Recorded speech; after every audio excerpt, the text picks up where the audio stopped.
Cuando estamos próximos a cumplir 6 años desde el terremoto del año 2010, que causó cuantiosos daños en numerosas construcciones, nos preguntamos cuál es el estado de estas construcciones chilenas y qué aprendimos también de la traumática experiencia del 27F. Para eso ya estamos con Leopoldo Bresky, ingeniero civil de BMB, Ingeniería Estructural, perdón. Leopoldo, muchas gracias por acompañarnos. Buenas tardes. Buenas tardes. Bien, hay muchas lecciones que se han aprendido del 27F y por qué no decirlo de otros eventos telúricos. Hablábamos fuera de cámara, por ejemplo, del terremoto del norte reciente. La ingeniería y principalmente la construcción en nuestro país ha tomado nota y ha cambiado desde el 2010. Efectivamente, inmediatamente después del 2010, en los años siguientes, en el 2011, hubo una readecuación de la normativa. La normativa antisísmica chilena se readecuó para incorporar algunas de las condiciones que el terremoto había mostrado que había deficiencias, por ejemplo en el suelo. También se incorporaron fuertemente sistemas de protección sísmica, como por ejemplo aisladores sísmicos o elementos de disipación de energía, que se han incorporado de forma paulatina y fuertemente en los edificios, especialmente públicos. En palabras bien simples, es este movimiento que se da en el edificio cuando hay un sismo o un terremoto en este caso. Sí, exactamente. De alguna manera, aislar el edificio del terremoto son estos elementos que se ponen en las bases de las estructuras nuevas, no en todas las estructuras nuevas, desgraciadamente, pero sí, por ejemplo, en la infraestructura hospitalaria es una obligación. Hoy día se están diseñando y hay un proceso de diseño de muchísimos hospitales a lo largo de Chile que tienen que incorporar obligatoriamente por parte del Ministerio de Salud en este caso, o del MOP en otros casos, sistemas de tecnología de este tipo. O sea, aislación sísmica son hospitales que en la eventualidad de un terremoto debieran continuar con su operación. Con la funcionalidad del hospital no puede colapsar frente a un terremoto como sucedió en el terremoto de 2010, por ejemplo, con algunos hospitales. Claro, ahí quería irme al lado más de particular, pensando en los edificios, viendo también las imágenes en la pantalla y recordando lo que fue, por ejemplo, el terremoto en Concepción, lo que pasó con una serie de edificios que cayeron, que se desmoronaron, otros que no corrieron esa suerte, pero sí tuvieron daños estructurales y tuvieron que ser evacuados durante meses. Eso de alguna manera, nosotros pensábamos que en Chile, por ser un país sísmico, la mentalidad para construir un edificio antisísmico existía, pero el 27F del 2010 hay muchos casos que no fue así. ¿Eso fue más bien por negligencia o porque faltó tecnología? No. A ver, hay un terremoto imposible que no falle nada. O sea, es un evento de la naturaleza que es imposible prever que no suceda nada de nada. Hubo fallas en algunos edificios que por lo demás sirve también para entender qué pudo haber motivado esas fallas y para poder corregir lo que ese tipo de fallas o por lo que se generaron ese tipo de fallas.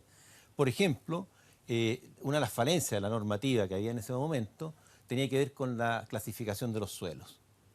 Entonces, se pudo ver, en realidad, entre comillas, gracias a esas fallas, de que el suelo era un tema que había que estudiarlo con un poquito más de cuidado y eso se incorporó en la normativa nueva. Había muchas estructuras que se hacían en un suelo que era más bien jabonoso. Que no estaba bien clasificado fundamentalmente. Que no se sabía cuál era el origen o la forma que tenía ese suelo. Claro, hay una clasificación muy gruesa de los suelos, se afinó un poco esa clasificación. Ya. Eso por un lado. Pero el comportamiento global de Chile en el año 2010 fue bastante positivo. O sea, en comparación con otros países, la verdad es que pasamos la prueba bastante bien. Y como le digo, hay una fuerte conciencia, o siempre hay una fuerte conciencia en Chile respecto a los terremotos. Había mucho tiempo que había pasado mucho tiempo desde el último terremoto que fue el año 85. Claro. Sin embargo, el año 2010... yo creo que pasamos la prueba y la conciencia se retomó, digamos, de algún modo, en la sociedad chilena respecto a que somos un país sísmico, que las cosas hay que hacerlas mejor que en países que no son sísmicos en términos de la construcción, y que se pueden incorporar nuevas tecnologías y nuevas cosas que puedan permitir tener estructuras más seguras. Claro. Es bien interesante lo que señalaba Leopoldo con respecto a el uso de los suelos, que lo vimos. Con el terremoto hay unos casos importantes, pero que si uno ve en el total, evidentemente son, se podría decir, aislados en cierta forma. Pero cuando hablamos del tsunami la situación es distinta y ahí la clasificación de suelos estaba bien al debe porque habían muchos lugares donde habían casas, donde habían edificios que estaban construidos en lugares donde era peligroso, justamente por la posibilidad de un tsunami luego de un terremoto. Sí, lo que pasa es que en términos estructurales, la clasificación del suelo tiene que ver más con su comportamiento, su respuesta mecánica, Ya. respuesta dinámica ante un terremoto. En el caso de los tsunamis es un tema que, si bien hay experiencia de tsunami, se ha ido incorporando además a nivel mundial a partir del tsunami que hubo en Tailandia. Asia, en Tailandia, ¿cierto?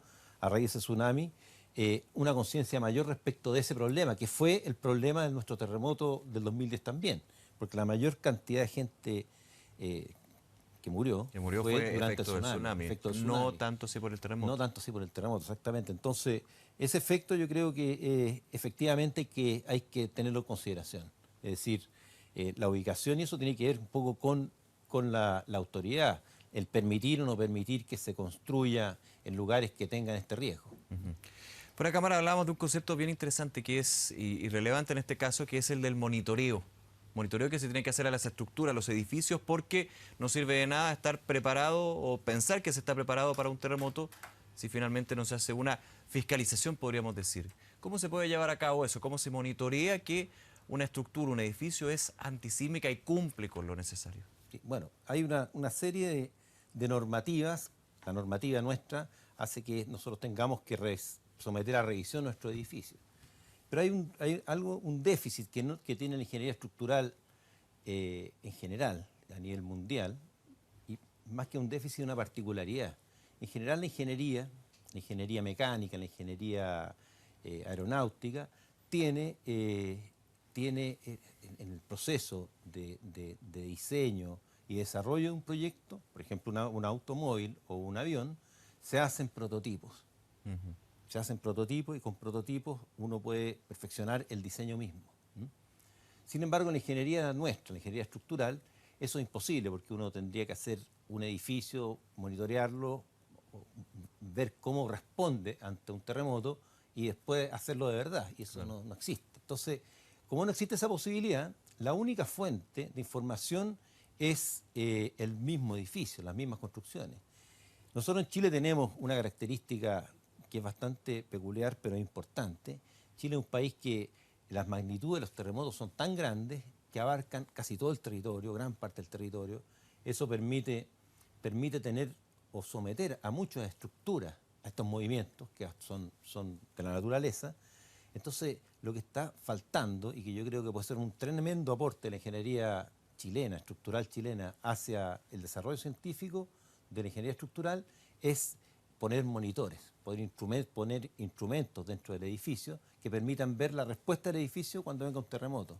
Y que de alguna manera vayan monitoreando, como decimos, y también aprendiendo lo que es el efecto de un movimiento sísmico con la estructura. Exactamente. Y con los pilares también de la estructura. Lo que se hace usualmente, en los terremotos tenemos una muy buena red de sismógrafos que miden la magnitud del terremoto, pero a nivel de tierra.